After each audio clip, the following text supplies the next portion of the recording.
ओम शांती। आज आहे 3 जुलै 2026 ची मुरली। महावाक्य आहे, गोड मुलांनो, तुम्ही या ड्रामाच्या आदी मध्य अंताला जाणता। तुम्हाला बाबांद्वारे ज्ञानाचा तिसरा नेत्र मिळाला आहे, म्हणून तुम्ही आस्तिक आहात। प्रश्न आहे, बाबांचे कोणते टायटल धर्मस्थापकांना देऊ शकत नाही?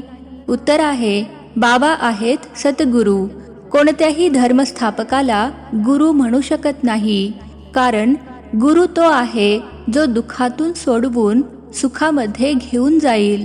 धर्मस्थापन करणाऱ्यांच्या मागे तर त्यांच्या धर्माचे आत्मे वरून खाली येतात, ते कोणालाही घेऊन जात नाहीत।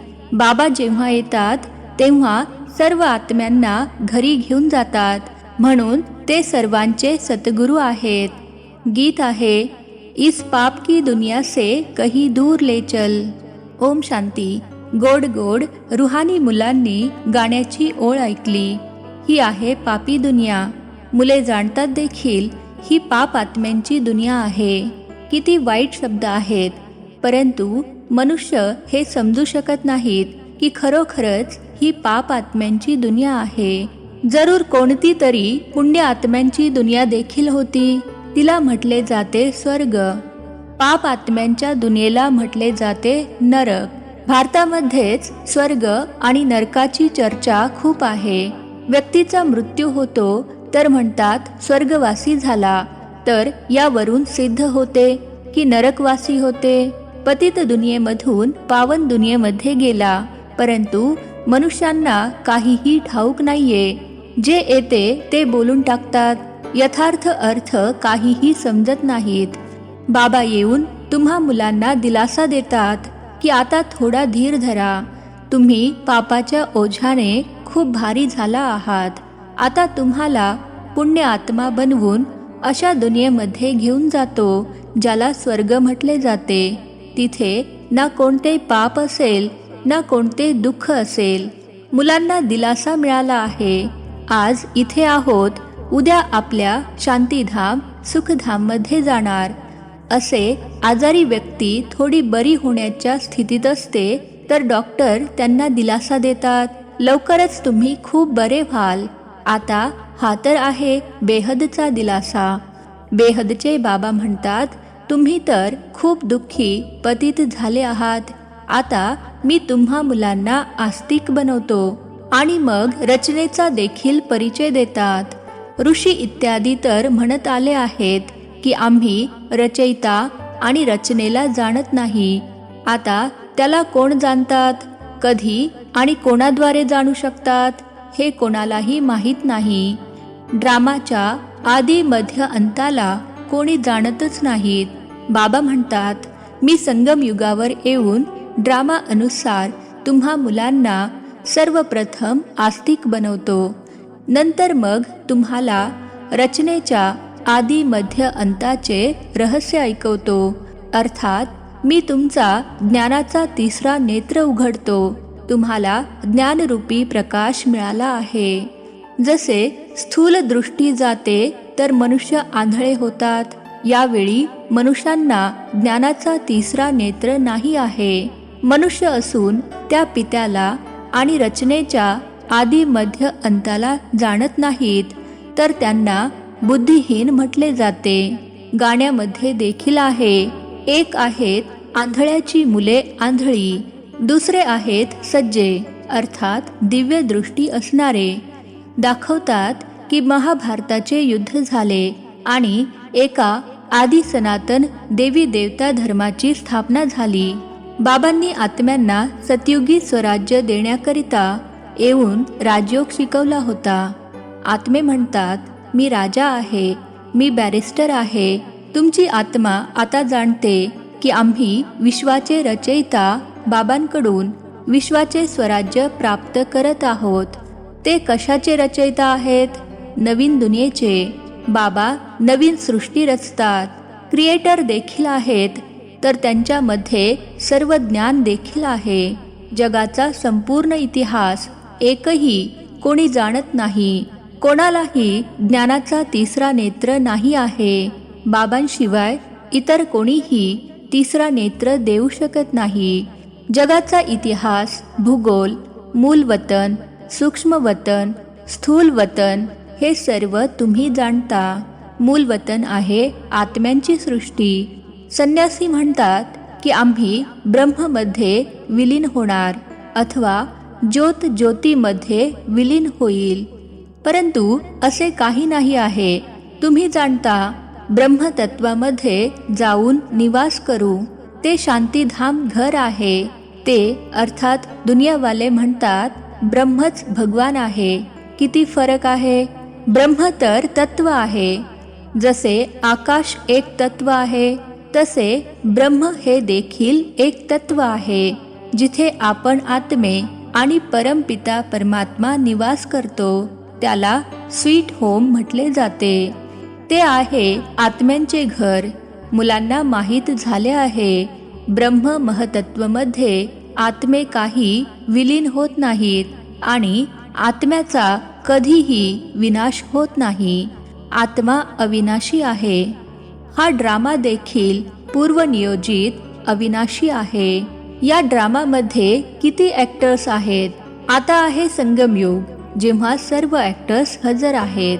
नाटक पूर्ण होते तेव्हा सर्व ॲक्टर्स, क्रिएटर इत्यादी सर्व येऊन हजर होतात. यावेळी हा बेहदचा ड्रामा देखील पूर्ण होत आहे. नंतर पुन्हा रिपीट होणार आहे. त्या हदच्या नाटकांमध्ये बदल होऊ शकतो. ड्रामा जुना होतो. हा तर बेहदचा ड्रामा अनादी अविनाशी आहे. बाबा त्रिकालदर्शी, त्रिनेत्री बनवतात. देवता काही त्रिकालदर्शी नसतात. ना शूद्र वर्णाचे त्रिकालदर्शी असतात. त्रिकालदर्शी तर फक्त तुम्ही ब्राह्मण वर्णाचे आहात. जोपर्यंत ब्राह्मण बनत नाहीत तोपर्यंत ज्ञानाचा तिसरा नेत्र मिळू शकत नाही. तुम्ही झाडाच्या आदी मध्य अंताला, सर्व धर्मांना देखील जाणता. तुम्ही देखील मास्टर नॉलेजफुल बनता. बाबा मुलांना आप समान बनवतील ना. ज्ञानाचा सागर तर एक बाबाच आहेत, जे सर्व आत्म्यांचे पिता आहेत. सर्व मुलांना आस्तिक बनवून त्रिकालदर्शी बनवतात. आता तुम्ही मुलांनी सर्वांना हे सांगायचे आहे की शिवबाबा आले आहेत, त्यांची आठवण करा. जे आस्तिक बनतात ते बाबांवर अतिशय प्रेम करतात. तुमच्यावर देखील बाबांचे प्रेम आहे. ते तुम्हाला स्वर्गाचा वारसा देतात. गायले गेले आहे की विनाशिकाले विपरीत बुद्धी विनशंती आणि विनाशिकाले प्रीत बुद्धी विजयंती. गीतेमध्ये काही शब्द खरे आहेत. श्रीमद भगवद्गीता आहे सर्वोत्तम शास्त्र, आदी सनातन देवी देवता धर्माचे शास्त्र. हे देखील समजावून सांगितले आहे की मुख्य धर्मशास्त्रे 4च आहेत. बाकीच्या धर्माचे जे आहेत ते येतातच फक्त आपल्या धर्माची स्थापना करण्याकरिता. राजाई इत्यादीची गोष्टच नाही. त्यांना गुरु देखील म्हणू शकत नाही. गुरुचे तर कामच आहे परत घेऊन जाणे. इब्राहिम, बुद्ध, क्राइस्ट इत्यादी तर येतात आणि मग त्यांच्या पाठोपाठ त्यांची वंशावळ देखील येते. गुरु तो जो दुःखातून सोडवेल आणि सुखामध्ये घेऊन जाईल. ते तर केवळ धर्मस्थापन करण्यासाठी येतात.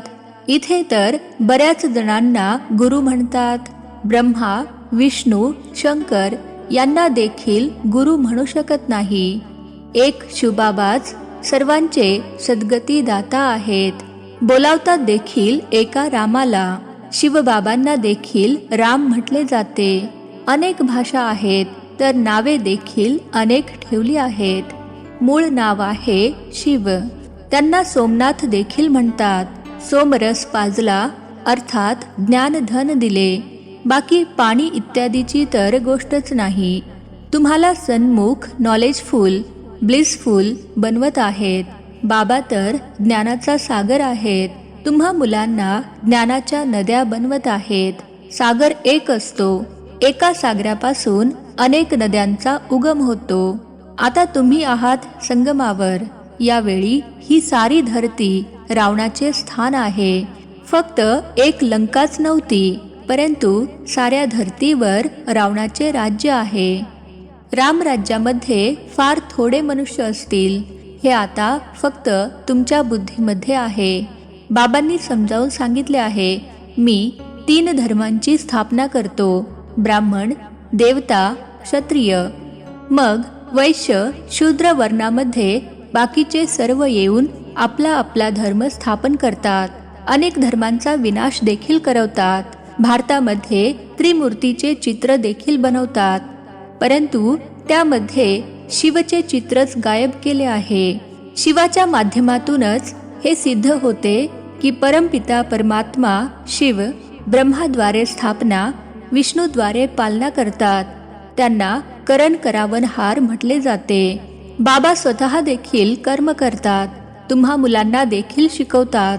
कर्म, अकर्म, विकर्माची गती देखील समजावून सांगतात. रावण राज्यामध्ये तुम्ही जे कर्म करता ते विकर्म बनते. सतयुगामध्ये जे कर्म करता ते अकर्म होते. इथे विकर्मच होते, कारण रावणाचे राज्य आहे. सतयुगामध्ये 5 विकार असतच नाहीत. प्रत्येक गोष्ट समजून घ्यायची आहे आणि सेकंदामध्ये समजावून सांगितली जाते. ओमचा अर्थ ते लोक तर खूप विस्ताराने समजावून सांगतात. बाबा म्हणतात, ओम अर्थात अहम आत्मा आणि हे माझे शरीर. किती सोपे आहे. आणि तुम्ही समजता आपण सुखधाममध्ये जात आहोत. श्रीकृष्णाच्या मंदिराला सुखधाम म्हणतात. आहे देखील कृष्णपुरी. माता कृष्णपुरीमध्ये जाण्यासाठी खूप मेहनत करतात. तुम्ही आता भक्ती करत नाही, तुम्हाला ज्ञान मिळाले आहे. इतर कोणत्याही मनुष्य मात्रामध्ये हे ज्ञान नाहीये. मी तुम्हाला पावन बनवून जातो, तर मग पतित कोण बनवतात हे कोणीही सांगू शकणार नाही. सर्व मेल अथवा फिमेल भक्तिणी आहेत, सीता आहेत. सर्वांची सद्गती करणारे बाबा आहेत. सर्व रावणाच्या जेलमध्ये आहेत. हे आहेच दुःखधाम. बाबा तुम्हाला सुखधामचा मालक बनवत आहेत. अशा बाबांना 5000 वर्षांनंतर फक्त तुम्हीच पाहता. लक्ष्मीनारायणाच्या आत्म्यांना आता नॉलेज आहे. बालपणी मी हा कृष्ण असतो, त्यानंतर मी मोठा होईन. अशा प्रकारे हे शरीर सोडून मग दुसरे शरीर धारण करणार. इतर कोणालाही हे नॉलेज नाहीये. बाबा म्हणतात, तुम्ही सर्व पार्वती आहात. शिवबाबा तुम्हाला अमर कथा ऐकवत आहेत. अमर बनवण्याकरिता, अमर लोकमध्ये घेऊन जाण्याकरिता. हा मृत्यूलोक आहे. तुम्ही सर्व पार्वती अमरनाथाकडून अमर कथा ऐकत आहात. तुम्ही खरोखरच तसे बनता. केवळ बाबांची आठवण केल्याने तुमची आत्मा अमर बनते, जिथे दुःखाची गोष्टच नसते. जसे साप एक कात टाकून दुसरी घेतो. ही सर्व उदाहरणे इथलीच आहेत. भ्रमरीचे उदाहरण देखील इथलेच आहे. तुम्ही ब्राह्मण काय करता? विकारी किड्यांना बदलून देवता बनवता. गोष्ट मनुष्याचीच आहे. भ्रमरीचा तर हा एक दृष्टांत आहे. तुम्ही ब्राह्मण मुले आता बाबांद्वारे अमर कथा ऐकत आहात. इतरांना बसून ज्ञानाची भूभू करता, ज्यामुळे मनुष्यापासून देवता स्वर्गाची परी बनतील. बाकी असे नाही की मानसरोवरमध्ये डुबकी मारल्याने कोणी परी बनतील. हे सर्व खोटे आहे. तुम्ही खोटेच ऐकत आले आहात.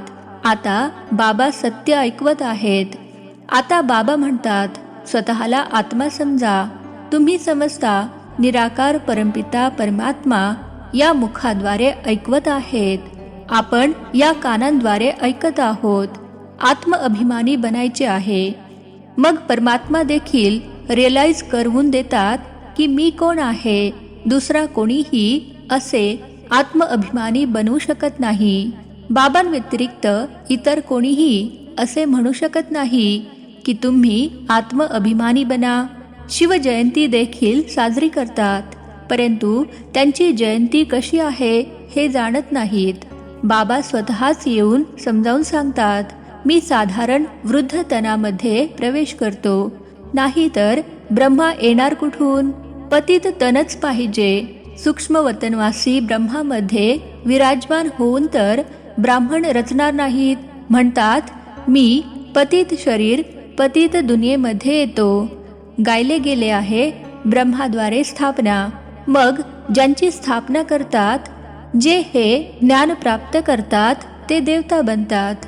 मनुष्य ब्रह्माचे चित्र पाहून गोंधळून जातात. म्हणतात हे तर दादांचे चित्र आहे. प्रजापिता ब्रह्मा तर जरूर इथेच स्थूल वतनमध्येच असेल. सूक्ष्म वतनमध्ये प्रजा कशी रचतील? प्रजापित्याची मुले हजारो ब्रह्मा कुमार कुमारी आहेत. खोटे थोडेच असेल. आपण शिवबाबांकडून वारसा प्राप्त करत आहोत. तुम्हा मुलांना समजावून सांगितले आहे ते अव्यक्त ब्रह्मा आहेत. प्रजापिता तर साकारमध्ये पाहिजेत. हे पतितच तर पावन बनतात. ततत्वम. अच्छा, गोड गोड खूप खूप वर्षानंतर भेटलेल्या मुलांप्रती मात पिता बाप दादांची प्रेमपूर्वक आठवण आणि सुप्रभात. आत्मिक पित्याचा आत्मिक मुलांना नमस्ते. आम्हा आत्मिक मुलांचा आत्मिक पित्याला नमस्ते. धारणेसाठी मुख्य सारांश. पहिला पॉइंट आहे, आत्म अभिमानी बनून या कानांद्वारे अमर कथा ऐकायची आहे. ज्ञानाची भूभू करून आप समान बनविण्याच्या सेवेमध्ये व्यस्त राहायचे आहे. दुसरा पॉइंट आहे, पित्या समान नॉलेजफुल ब्लिसफुल बनायचे आहे. सोमरस प्यायचा आहे आणि पाजायचा आहे. वरदान आहे, मायेच्या विघ्नांना एखाद्या खेळाप्रमाणे अनुभव करणारे मास्टर विश्वनिर्माता भव. मायेच्या विघ्नांना एखाद्या खेळाप्रमाणे अनुभव करणारे मास्टर विश्वनिर्माता भव. विश्लेषण आहे, जसे एखाद्या वडीलधाऱ्या व्यक्तीसमोर छोटी मुले आपल्या बालसुलभ निष्काळजी वृत्तीमुळे काहीही बोलून टाकतात किंवा एखादी अशी वेगळी कृती जरी करतात, तेव्हा वडीलधारे समजतात की ही निरअपराध निरागस लहान मुले आहेत. काहीही परिणाम होत नाही. तसेच तुम्ही जेव्हा स्वतःला मास्टर विश्वनिर्माता समजाल, तेव्हा मायेची विघ्ने छोट्या मुलांच्या खेळाप्रमाणे वाटतील. माया कोणत्याही आत्म्याद्वारे समस्या, विघ्न अथवा परीक्षेचा पेपर बनून आली तरीही तुम्ही त्याला घाबरणार नाही, परंतु त्याला निरअपराध समजाल. स्लोगन आहे, स्नेह, शक्ती आणि ईश्वरीय आकर्षण स्वतःमध्ये भराल तर सर्वजण सहयोगी बनतील. स्नेह, शक्ती आणि ईश्वरीय आकर्षण स्वतःमध्ये भराल तर सर्वजण सहयोगी बनतील. हे अव्यक्त इशारे ज्वाला स्वरूप स्थितीमध्ये राहून शक्तिशाली आठवणीचा अनुभव करा. आता ज्वालामुखी बनून आसुरी संस्कार, आसुरी स्वभाव सर्व काही भस्म करा. जसे देवींच्या यादगार रूपी मूर्तीमध्ये दाखवतात की ज्वाळांच्या सहाय्याने असुरांचा संहार केला. असुर कोणी व्यक्ती नाहीत, परंतु आसुरी शक्तींचा नायनाट केला. हे आता तुमच्या ज्वाला स्वरूप स्थितीचे यादगार आहे. आता अशी योगाची ज्वाळा प्रज्वलित करा, ज्यामध्ये हा कलियुगी संसार जळून भस्म होईल. अच्छा, ओम शांती. नवनवीन मराठी व्हिडिओज प्राप्त करण्यासाठी सबस्क्राईब करा मराठी गॉडलीवूड चॅनलला.